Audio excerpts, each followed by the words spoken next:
ఒకానొక ఎడారిలో ఒక అందమైన గులాబీ మొక్క ఉండేది.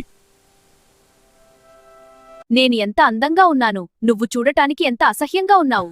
అని గులాబీ ఎప్పుడూ వెక్కిరించేది. కొన్ని రోజులకు ఎడారిలో వేసవి తీవ్రంగా మొదలైంది.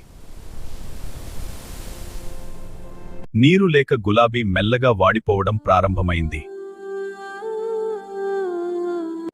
అప్పుడు ఒక చిన్న పిట్ట క్యాక్టస్ నుండి నీరు తాగుతోంది. అది చూసిన గులాబీకి తన తప్పు తెలిసొచ్చింది. నన్ను క్షమించు, దయచేసి నాకు కొంచెం నీరిస్తావా? తప్పులు అందరూ చేస్తారు, నేను నీకు సహాయం చేస్తాను అని క్యాక్టస్ దయతో సహాయం చేసింది. అలా గులాబీ తన తప్పు తెలుసుకుని జీవించింది. ఎవరినీ వారి రూపం చూసి అంచనా వేయకూడదు. ఇలాంటి మంచి కథల కోసం సబ్స్క్రైబ్ చేయండి.